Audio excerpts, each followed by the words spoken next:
En el libro de Génesis capítulo 1, verso 28 tendremos la lectura de la palabra del Señor y dice, y los bendijo Dios y les dijo, fructificad y multiplicaos, llenad la tierra y sojuzgadla y señoread en los peces del mar, en las aves de los cielos y en todas las bestias que se mueven sobre la faz de la tierra. El título del sermón hoy, ¿tiene Dios la culpa? Una vez terminada la creación, Dios le entregó en manos de Adán y le dijo, entre otras cosas, sojuzgar, es decir, someter, sujetar, dominar, y señorear, es decir, cuidar y proteger. En otras palabras, entregó el cuidado del planeta en sus manos. De Adán dependería de allí en adelante el cuidado de todo lo que Dios colocaba a su buen cuidado. En el capítulo 2, verso 8 del mismo libro dice, y el Señor Dios plantó un huerto en Edén al oriente y puso allí al hombre que había formado. El huerto quiere decir pequeña porción de tierra, no estaba allí. Se supone que Dios lo creó exclusivamente para la primera pareja. Entiendo entonces que Dios entregó al cuidado de Adán todos los recursos del planeta. En el capítulo 1 y el verso 28 se habla de peces y de aves, es decir, los recursos marinos le fueron entregados a Adán para su cuidado. Al hablar de aves se entiende los recursos de los bosques como fauna y flora. En el capítulo 2, desde el verso 10 hasta el 14, se mencionan 4 ríos que salían de aquel hermoso huerto. Y los menciona por sus nombres propios: Pisón, Gigón, el Hiddekel y el Éufrates, refiriéndose a los recursos hidrológicos, ríos, mares, lagos, etc. Y en ellos mismos habla del oro, bedelio y ónice, los que constituyen los recursos minerales que Dios puso al cuidado de Adán. El verso 15 del capítulo 2 del mismo libro dice, tomó pues el Señor Dios al hombre y lo puso en el huerto del Edén para que lo labrara. Labrar es cultivar, arar, surcar, sembrar. Y lo guardase. Es decir, había que almacenar, depositar, cosechar. Guardase no dice para que lo destruyera. Cuando la Biblia habla de labrar, está explicando que irrefutablemente Dios le dio al primer hombre las herramientas apropiadas para lograrlo. Para labrar se necesita un yunque de hierro o de madera, teniendo en cuenta que la madera no es muy práctica en este caso por ser rudimentaria. Se debió haber usado parte de hierro. Si había oro, se necesitaba un cincel de hierro para su elaboración.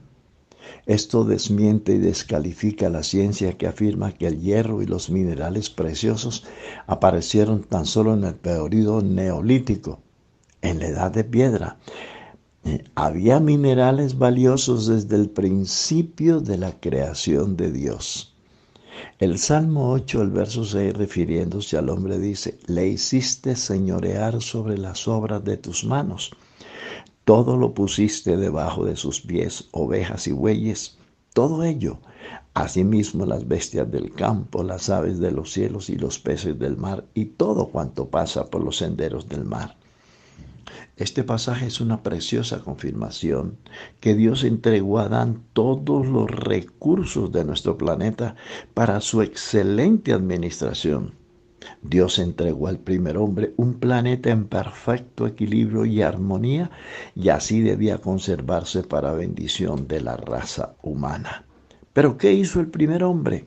Se rebeló contra su creador y se alió con el diablo para destruir nuestro hermoso y único planeta donde hay vida, color, agua, oxígeno, etc. El profeta Jeremías en su capítulo 4, verso 23 hasta el verso 26 nos da a entender el lastimoso estado en que quedó la tierra después de este juicio. El diablo nunca le abrió la puerta a sus presos. Nunca le abrió la cárcel a sus presos. El hombre primitivo dejó de ser el mayordomo de la creación y se la entregó a Satanás. Este entonces ocupó el lugar del primer administrador y se llamó el príncipe de este siglo. A través de sus servidores, el diablo ha continuado la destrucción de nuestro planeta, colocando espíritu de avaricia, de ambición, de poder, de dinero, de fama, y ha llevado al hombre a acabar con este hermoso paraíso que Dios nos regaló desde el principio. No hay, según la NASA, ningún otro planeta como el nuestro, en ningún sitio del universo explorado hasta hoy por el hombre. ¿Por qué? ¿Por qué se habla hoy en los medios con tanta sorpresa del derretimiento de los polos?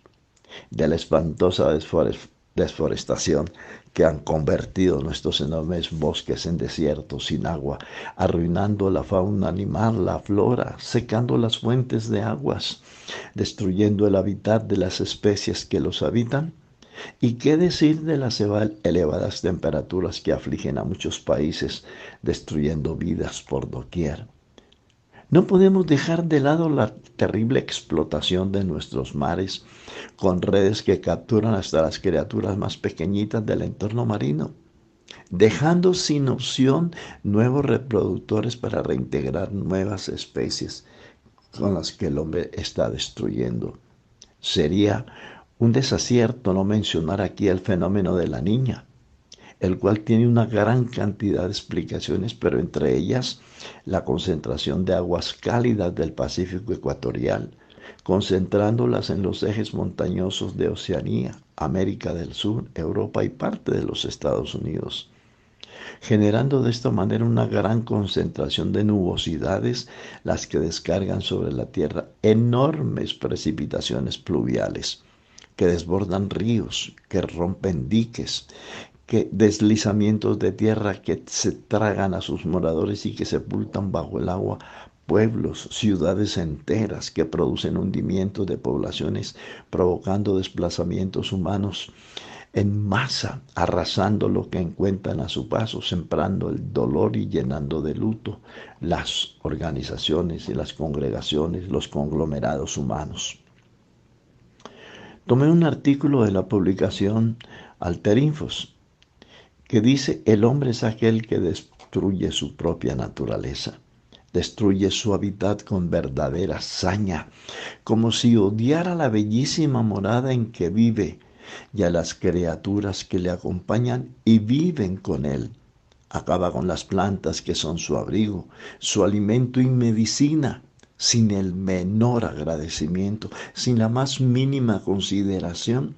Destruye y aniquila, bombardea la tierra y todo ser vivo que se le atraviesa con fuerza destructora. ¿Ah? Y si pudiéramos hacer una relación de cuánta cosa destruye o intenta destruir el hombre en su paso por la tierra y cada generación, como si fuese la última que fuera a existir, tanto es el afán destructor del hombre que intenta por igual destruir su pasado y el pasado histórico de la propia humanidad. En Europa, la naturaleza ya perdió la batalla frente al hombre, mientras que en nuestra América Latina todavía hoy quedan las fuerzas naturales que se oponen y luchan al avance de una civilización y que ahora muestra por todas partes su rostro destructor y depredador, el hombre. El hombre es el depredador por naturaleza. ¿Tiene la culpa de Dios de todo esto? Repito, Dios le entregó a Adán un hermoso planeta en perfecto estado de equilibrio y armonía. Había que seguirlo sosteniendo de esta misma manera.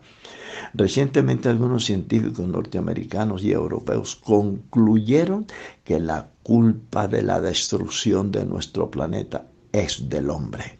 Su avaricia, su ambición, su deseo desmedido de poder, su arrogancia llevaron al hombre de hoy a continuar la obra destructora que empezó el diablo con Adán. La palabra del Señor dice: no os engañéis, Dios no puede ser burlado, pues todo lo que el hombre sembrare, eso también segará. Que Dios nos ayude. Pero hay un versículo final para explicar que todavía hay una opción de restauración.